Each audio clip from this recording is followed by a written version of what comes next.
तो यहाँ रात हो चुकी है और मैं बाहर घूमने जा रही हूँ। बाहर मतलब आजू बाजू, सिर्फ खाना खाने के बाद जो चलते नहीं है वो चलने के लिए जा रही हूँ, क्योंकि आसपास पूरा ग्रीनरी है ना। और दुबई है तो आप रात को घूम भी सकते हो, चाहे आप लड़की ही क्यों ना हो, बिकॉज़ यहाँ पे सब सेफ है। इस पेड़ पे ना एक अनार उग रहा है, ये अनार का पेड़ है, तो इस पे ना एक अनार उग रहा है। मतलब देखो, मैं ये नहीं बोलूँगी कि मेरी इस पे नज़र है, बिल्कुल भी नहीं, मैं ऐसा बिल्कुल नहीं सोचती हूँ, ठीक है। वो यहाँ के जो हॉर्टिकल्चर वाले हैं वो उनकी देख रेख है, वो देखेंगे उसका क्या करना है। लेकिन मैं वैसे ही बता रही हूँ, मतलब ऐसे कोई चीज़ कोई उगती है ना, सब्जी फल, तो मेरे को बड़ा अच्छा लगता है, अच्छी फीलिंग आती है ना। तो बस उसको मैं हमेशा देखती हूँ। अभी भी लगा हुआ है, धीरे धीरे धीरे बड़ा हो रहा है वो।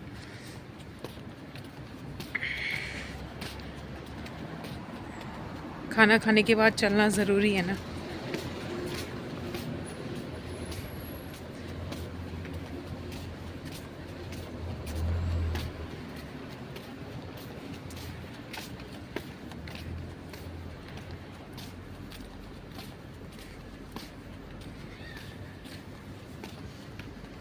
मज़हब नहीं सिखाता आपस में बैर रखना। यार मैं एक चीज़ सोच रही हूँ कि जो इंस्टाग्राम पे रील डालती हूँ ना मैं, साला मेरे को आइडिया ही नहीं आता, पूरा दिन निकल जाता है। एक तो देखो मेरे कैमरे की क्वालिटी ऐसी है कि मैं रात के टाइम पे ये वाली जो अभी रोशनी चल रही है इसके अंदर तो मैं वीडियो बना नहीं सकती, इस तरफ चलते हैं, वीडियो बना नहीं सकती है ना। तो मेरा कैमरा मेरे को अलाउ करता है कि आप दिन में धूप में उस टाइम पे वीडियो बनाओ। चलो मैं बना भी लूँ, दिमाग ही नहीं चलता। मेरे दिमाग की जो थॉट है ना, थॉट प्रोसेस होता है ना, डिप्रेशन हो रखा है ऐसा लगता है मुझे, डिप्रेशन हो रखा है। कुछ समझ नहीं आता, क्या बोलूँ क्या ना बोलूँ। कुछ एक तो होना चाहिए ना, कुछ मोटिवेटिव होना चाहिए, ठीक है, जिससे अगर लोग देखें तो लोग क्यों देखें, है ना। रील्स या आप जो भी बनाते हो, आप 30 सेकंड की या जो भी जितने भी सेकंड की रील बनाते हो, जितने मिनट की भी बना रहे हो, तो एटलीस्ट वो प्रोडक्टिव होनी चाहिए ना, कि कोई इसको देखे तो किसी को लगे कि हाँ यार मैं ये रील क्यों देखूँ। तो ऐसा कुछ नहीं आता। ऐसे तो दिन में मैं बहुत सारे काम करती हूँ, लेकिन वो फालतूगिरी वाले रील्स में नहीं डाल सकती हूँ। और मैं सच बताऊँ, अगर मैं कोई ढंग की रील डालती भी ना, जो मुझे ढंग का लगता है, जो मुझे लगता है कि ये ठीक है, अच्छी है, लोग उसे देखना पसंद नहीं करते। लोगों को आजकल क्या पसंद है इंस्टाग्राम पे, बस वो जो लड़कियां ऐसे खाली पीली छोटे कपड़े पहन के नाचती है ना, उनको वो देखना पसंद है। वो उनको बारंबार देख सकते हैं, उनको फॉलो करते हैं, उनको मैसेज करते हैं, गंदे गंदे मैसेज करेंगे। देखो, अब मैं ये नहीं बोलूँगी कि इसमें किसकी गलती है, खैर गलती चाहे किसी की भी, आई डोंट केयर, मुझे उन चीज़ों में पढ़ना भी नहीं है। मेरा सिर्फ ये कहना है कि भाई मेरा अभी थोड़ा सा ना डिप्रेशन चल रहा है, मेरे को कुछ समझ नहीं आता कि मैं क्या बोलूँ क्या बोलूँ। पर कोई बात नहीं, अपना टाइम आएगा। पर नहीं, मैं देखती हूँ, मैं कुछ अच्छा सा बनाऊँगी, कुछ सोचूँगी, कुछ निकालूँगी आइडिया कि मैं क्या रील बना सकती हूँ। हाँ, इस तरफ लाइट है ना, इस तरफ अंधेरा चल रहा है। चलो कोई बात नहीं, मैं चल लेती हूँ, वरना मैं बोलती रहूँगी। और मैंने उसको खेलना स्टार्ट किया, ठीक है, पूरे डिसइंटरेस्ट के साथ, आप मानोगे नहीं। और वो लेवल पार हो गया अपने आप ही, मैंने कोई कोशिश नहीं की, मैंने इंटरेस्ट भी नहीं दिखाया और वो पार हो गया। सेम स्टोरी मेरे साथ हुई थी जब मैं यहाँ दुबई आ रही थी फर्स्ट टाइम। तो दुबई आने के लिए मैंने, दुबई नहीं बोलूँगी, मेरा ये नहीं था कि मेरे को दुबई ही जाना है, मेरे को बस अपने देश से बाहर निकलना था। मैं कहीं पे भी किसी भी कंट्री में जाना चाहती थी, लेकिन अपनी कंट्री से बाहर जाना चाहती थी। उसके लिए मैं पैसे भी, कंसल्टेंसी को पैसे देने के लिए भी रेडी थी, 4-5 लाख वो जितने भी लेती, मैं उनको पैसे देने के लिए बिल्कुल रेडी थी।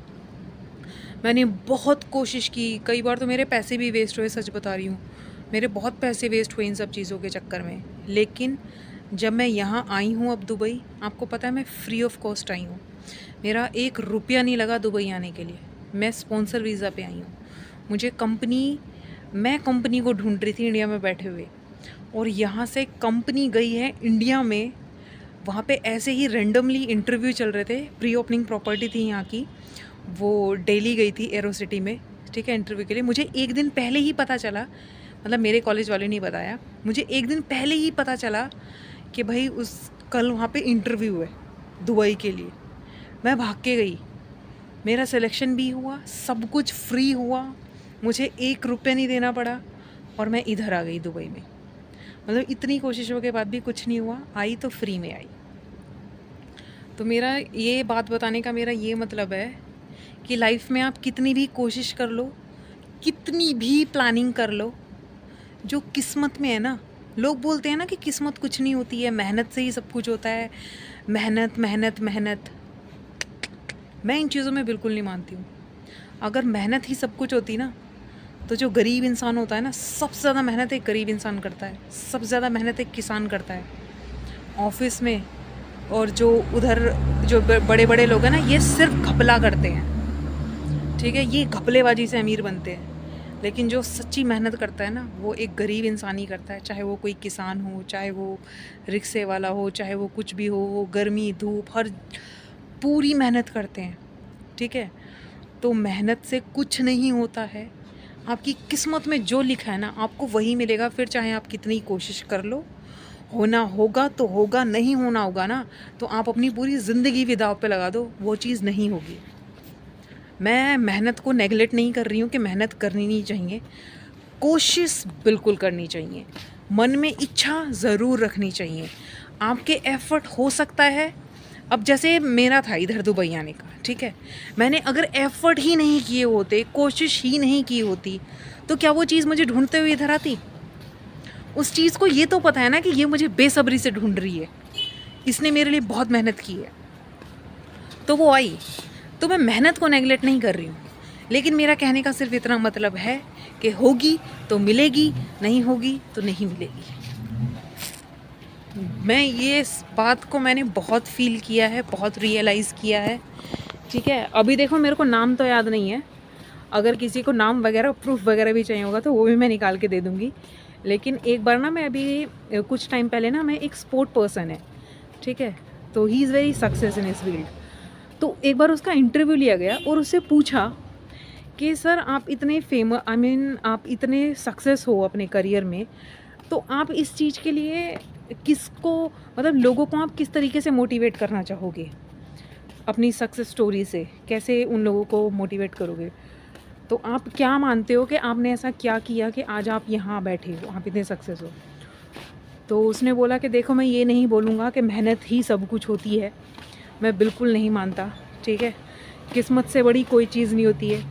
कहता है जिन लोगों ने मुझे ये सिखाया है ना, जो स्पोर्ट्स मेरे को जिन लोगों ने सिखाया है, मेरे कोच, मेरे सीनियर, ठीक है, वो लोग मुझसे कहीं ज़्यादा मेहनती हैं, वो मुझसे कहीं ज़्यादा इंटेलिजेंट हैं, ठीक है, लेकिन बावजूद इसके वो कैमरे के पीछे हैं और मैं यहाँ आज आपके सामने बैठा हूँ। तो ये सब किस्मत है, मेहनत मुझसे कहीं ज़्यादा उन लोगों ने की है, लेकिन वो आज यहाँ नहीं है क्योंकि उनकी किस्मत में ही नहीं था, और मैं यहाँ बैठा हूँ। वो खुद बोल रहा है कि मैं नहीं मानता कि मैंने इतनी कोई मेहनत की है, मेरी किस्मत में था मेहनत। ऐसा वो ये नहीं बोल रहा था कि मैंने बिल्कुल भी मेहनत नहीं की है, ऑफकोर्स वो उस फील्ड में था, मेहनत तो की होगी, कुछ तो किया होगा, या कुछ तो उसने अपने मन में रखा होगा ना कि वो उस फील्ड में गया, उसने उस फील्ड में जाने की इच्छा रखी, या जो कुछ भी किया, मेहनत तो ऑफकोर्स की होगी। लेकिन उसने खुद बोला कि मेरे से कई ज़्यादा मेहनती, कई ज़्यादा टैलेंटेड मेरे सीनियर्स हैं, लेकिन फिर भी वो यहाँ नहीं है और मैं यहाँ हूँ, क्योंकि ये मेरी किस्मत है, इसीलिए मैं यहाँ बैठा हूँ। तो मैं इस बात में, ये जो बोला है ना, जो गीता में जो श्री कृष्ण ने बात बोली है ना कि किस्मत से ज़्यादा और समय से पहले ना किसी को कभी मिला है और ना मिलेगा, चाहे आप कितनी ही कोशिश कर लो, जो जब जहाँ जैसे लिखा है ना और जितना लिखा है वो आपको उतना ही मिलेगा, नहीं तो कुछ भी कर लो नहीं मिलेगा। तो इस चीज़ को मैं बहुत, अभी कुछ टाइम से मैं सीरियसली इस चीज़ को बहुत रिलेट कर पा रही हूँ कि कुछ चीज़ों के लिए मैं इतनी मेहनत करती हूँ वो नहीं हो पाती, और जब और जिस दिन जो चीज़ होनी होती है ना